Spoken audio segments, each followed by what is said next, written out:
climate doom. That's disempowering and just leaves us paralysed by fear, but also by the complexity of the situation. Welcome to Radio Davos, a podcast from the World Economic Forum that looks at the biggest challenges and how we might solve them. This week, what's the antidote to climate doomerism? The feeling that nothing can prevent climate catastrophe, so nothing's worth trying. This climate scientist is one of many who insist there are positive tipping points. Whilst it may not look like we're progressing very fast, if you understand the laws of exponential change and doubling and doubling and doubling and doubling of action, we do really have a chance to accelerate out of trouble. The rise in renewable power in electric vehicles and things like green hydrogen and green ammonia will have ripple effects throughout economies and supply chains around the world. Professor Tim Lenton tells us about the super leverage points that could change the game. So it's a cascade of tipping points across sectors, all starting with what I call a super leverage point. And Professor Lenton says, no, we are not powerless. We all have what we call agency in this situation, and that should be empowering for us. Subscribe to Radio Davos wherever you get your podcasts, or visit wef.ch/podcasts, where you'll also find our sister programmes Meet the Leader and Agenda Dialogues. I'm Robin Palmer at the World Economic Forum, and with this look at positive tipping points of climate change, we need to go at least 5 times faster in decarbonising the economy, and the only credible way to do that now is through self-propelling exponential change, what I'm calling positive tipping points. This is Radio Davos. Climate tipping points are the dangerous phenomena that could suddenly make climate change even worse than it is already, like jumping from the proverbial frying pan into the fire. Things like melting ice sheets that could change ocean currents, thawing permafrost that releases vast amounts of methane, or rainforests turning into dry savannah, events that could completely destabilise the global environment and would be hard or impossible to reverse. But according to a growing number of climate scientists, there's also the prospect of positive tipping points, things that can happen to suddenly speed up the reduction in greenhouse gas emissions in ways that humanity has so far failed to achieve. One of those is Tim Lenton, Professor of Climate Change and Earth System Science at the University of Exeter. As you'll hear in the interview, other climate experts use terms such as social tipping points or sensitive intervention points. Professor Lenton says these are similar concepts that altogether should dispel the notion that we are doomed to inaction by the threat of climate change. Tim Lenton spoke to my colleague Anna Bruce Lockhart. My name's Tim Lenton and I'm a Professor of Climate Change at the University of Exeter in the United Kingdom. I've been working on the urgent need to find and trigger positive tipping points to accelerate action towards net zero greenhouse gas emissions in order to avoid some damaging and dangerous climate tipping points. So why do you think it's so important to shift away from doomerism? It's vital to shift away from a sense of climate doom because that's disempowering and just leaves us, I think, possibly paralysed by fear, but also by the complexity of the situation. Instead, it's really important to know that we can work with the beautiful complex systems of the earth, but also our societies and economy to accelerate the change we desperately need to avoid the worst of the climate and ecological crisis. I feel firmly that it's extremely urgent that we accelerate action on climate change, but I also know that that's possible, and that gives me what I call plausible grounds for hope, rather than naive optimism. Is plausible grounds for hope the same as informed optimism? Perhaps it is. But really, as a scientist, if we're going to call it informed optimism, it's the informed that matters. There's real concrete data and evidence that the transition to renewable energy and to electric vehicles, for example, are accelerating exponentially and have become self-propelling. So even if we withdrew some of the subsidies, incentives, and other mandates that started the tipping, you wouldn't be able to stop it now. So you've described yourself as having an inner optimism. This is an article I read recently. What was the moment, the sort of aha moment when you were looking around and noticing that something was happening in society and things were shifting? Well, I have an inner optimism because I became a scientist because I was captivated by the beauty of the natural world, and particularly trying to understand the Earth as a living, complex system, but also societies and human affairs within that as equally rich, complex systems. And I've always been studying how the Earth has gone through tipping points that sometimes made the world more habitable for us and sometimes challenged life.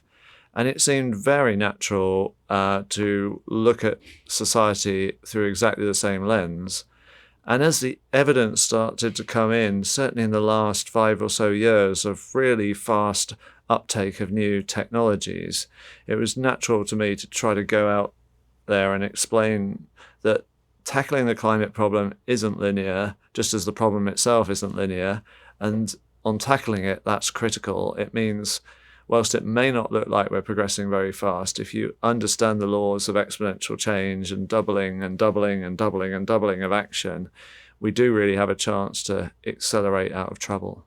Were there any particular things that caught your imagination at first? You mentioned electric vehicles. I'm from the UK, and in our own sweet way, without anybody really noticing, we went from a situation in 2012 where 40% of the electricity we used was from burning coal to a situation, say, 10 years later in 2022 where it was down to 1 or 2%.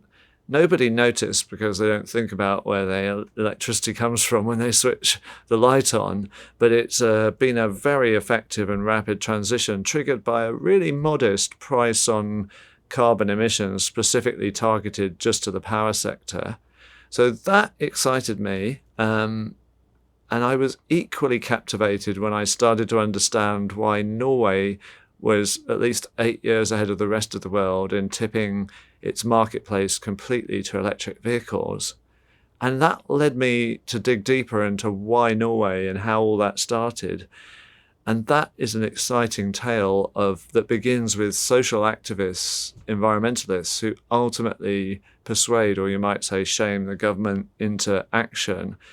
And then that intersects with an evolving technology in a global marketplace and manufacturing companies. And it all comes together ultimately in this extraordinary exponential change. So can we go into some of the examples then? Which sectors are the most exciting tipping points in? We see compelling evidence that the power sector, so electricity generation, has passed a tipping point where renewable energy, solar or wind power, is the cheapest form of power generation now in most of the world, and the uptake of solar and wind power is exponential in terms of the amount deployed, doubling pretty much every year or two. The next key sector after renewable energy and the electricity supply is cars, what we call sort of light road transport more broadly. They are showing clear signs, electric vehicles, of the number of them and the market share of them rising exponentially, doubling roughly every year or year and a half. And in some countries, the market's already completely tipped to EVs. That's notably Norway. But even the global marketplace, which is on about, in 2022, a 10% market share for full battery electric vehicles, that had pretty much doubled from the year before and the year before that. And that will tell you immediately that if it doubles to 20% and then to 40%, it'll only be a few years' time, before 2030, I think, that the market will be dominated by EVs. And what are super leveraged tipping points? So having mentioned how there are tipping points in power generation and in transport, the next important thing to grasp is that those sectors of the economy, as they're called, interact. So the fact that renewable energy is becoming cheaper than any source of electricity ever has been is a big incentive to electrify transport, which is getting cheaper all the time. A massive tipping point to electric vehicles means that batteries are getting cheaper and cheaper and cheaper the more that get built through something we call economies of scale. That's crucial for reinforcing the transition to renewable energy, because as we push towards 100% renewable electricity, we have to match electricity supply and demand. When you put on the kettle isn't always when the sun's shining or the wind's blowing. So we need cheap storage of electricity, and cheap batteries is a really key form of that. So these two tipping points are reinforcing each other. And that's just one example of how things couple across sectors in reinforcing ways. And that introduces the idea that you can come up as as somebody in policy making with policies that aren't just designed to tip one sector, you know that they will have an impact across other sectors. And that's where I came up with the idea of what we're calling a super leverage point, a point you can intervene in the economy, not just to change one bit of the economy, but to create change that will spread across the economy to other sectors. It would be really interesting to know what examples you would like to share of super leverage tipping points. So having just explained that cars power connection, a good super leverage point is if more countries adopt what are called zero emission vehicles mandates. In simplest form, bans on petrol and diesel car sales beyond a certain point in the future. And already China and the EU have set that date at 2035.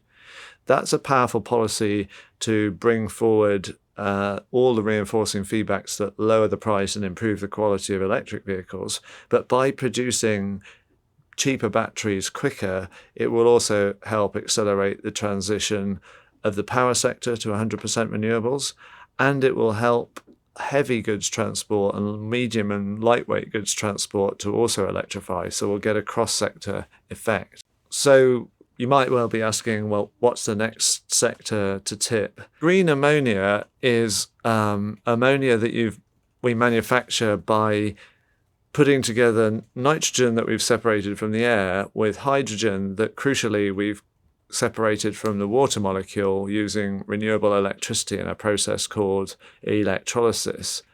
So that's a source of ammonia that can be zero carbon, and ammonia is crucial for fertilizer, but it also offers potential as an energy carrier and as a fuel, for example, for big ships in the ocean. Why is there a super leverage point there? Well, because there's a first market for green ammonia, and that happens to be the fertilizer, because the price of fossil-fueled fertilizer is sky high ever since the war in Ukraine. But once you open up a market for, in this case, a new material, you begin to bring down its price by triggering reinforcing feedbacks that we talk about as learning by doing. The more green ammonia manufacturing plants we make, the better we get at making them, but also what we call economies of scale. The more manufacturing plants we make and the larger we make them, the cheaper the next one's going to get to make. All of these things will bring down the price of both green ammonia and what we'd call green hydrogen split from water with renewable energy. Bring down the price of those things to the point where green ammonia can then be cost competitive as a shipping fuel.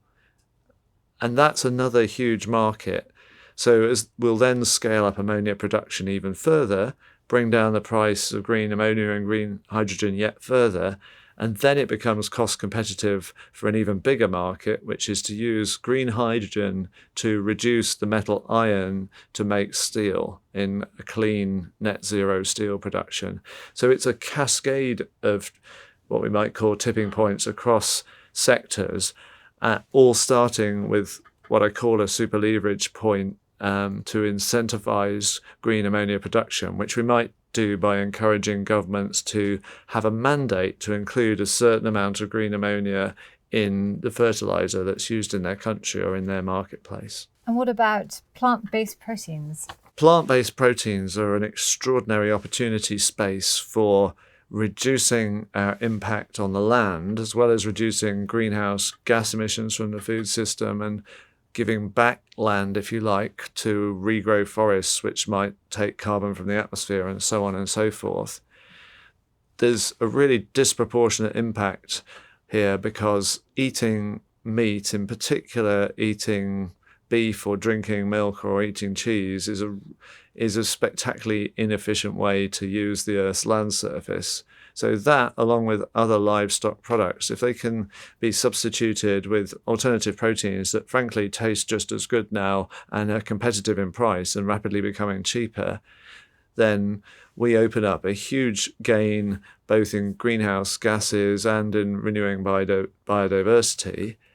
There's a leverage point here in the sense that, well, you could have, again, government mandating, for example, why aren't we mandating that hospitals procure alternative proteins for hospital food? Because after all, we know that eating meat, especially red meat, is bad for your health.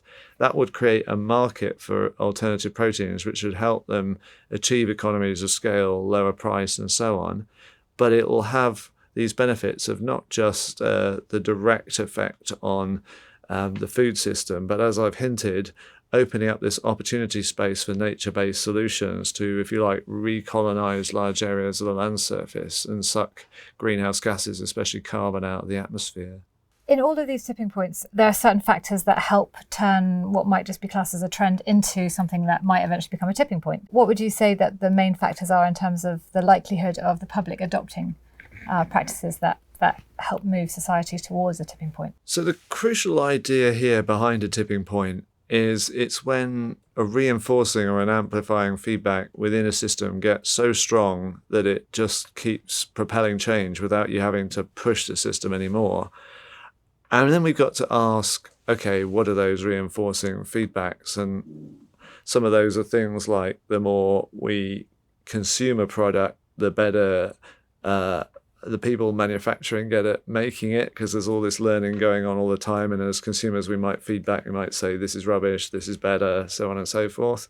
Also, the more we consume a product, the more manufacturers are going to want to make of that product, and they're going to find ways of bringing down, they're going to achieve reductions in price of that product by scaling it up.